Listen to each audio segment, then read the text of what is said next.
Таасил Тажибаева күндүн бүркөлүшү менен эле короодогу малын камап, буюм тайымдарын жыйнай баштайт. Анткени жан жаган учурда жылгадан агып келген сел апанын короосун толугу менен каптап кетет. Мындан улам дыйканчылыгы да жылда чыгашыга учурайт. Ушу күн бүркөлгөндө эле жан келаткан эле коркобуз балам. Эмне дегенде эң айылдын башымын да. Биринчи мага келет. Келгенде Кудай айланайын чагылган болуп атат деп эле коркуп эми сел келет да деп. Раса төккөндө коркуп, же эшикке чыгып отуруп калам Алла тууга деп. Эмне кылышымды билбейм, корком балам. Ушу неберелерим менен. Жүздөгөн чакырым алыстыктан топтолуп келген таш аралашкан ылайды биринчи тосуп алган үйдө жашагандыктан Таасил апанын 5 небереси да жамгыр жааса сел каптабайт бекен деген суроонун үстүндө жашап келишет. Сел келгенде энем тайне менен коркуп ушунда эле дамба барга ошонун ортосун алып кеткен да. Анан коркуп бир жерде отурабыз. Шу мыяктан түшөт.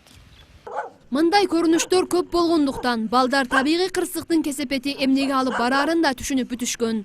Сел капкара болуп келет, одан кийин үйлөрдө көчүрүп кетет.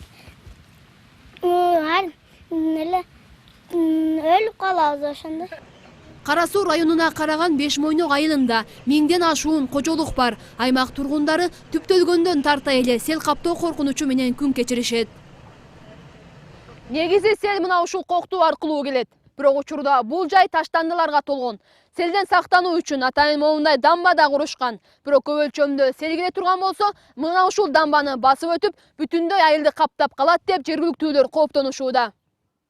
Айылдын башында канал болгон менен алда селдин нугун бура албайт. Агып кетчү башка багыт жок болгондуктан сел айылдын ортосундагы жол менен гана өтөт. Анан сел келсе эле мына жакта садигибиз бар. Садикти уруп кетет, айылдын эли жашайт. А бу жакта болсо мектебибиз бар. Мектеп астына кирип кетет, подвал помещенияларына кирип кетет. Күн бүркөө болгондой эле мугалимдер окуучуларды үйүнө кое беришет. Ал эми 60 баланы тарбиялаган бакчанын кызматкерлери ата-энелерге байланышып, балдарын алып кетүүнү суранышат. Ушу жамгыр жаганда биз деле карайып келатканда коркобуз.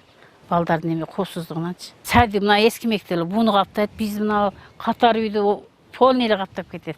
Мындай нагород селкананын уйгу бар, ошол ачылып атат. Баш жагычы. Ошо баш жагын ачып берсе, баш жагындагы каналдын боюнан арыга ачып, мына ол этектен чыгарып берсе, биз коркунучсуз жашайт элек да, ушуну айтыгычы, чече албай эле жүрөбүз.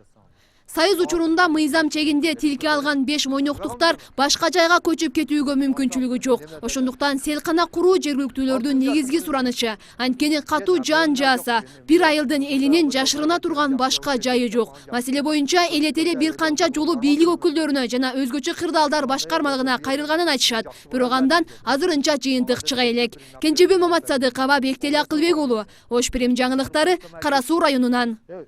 Sen dedi barıp dedin, nemeye düşüp geldi.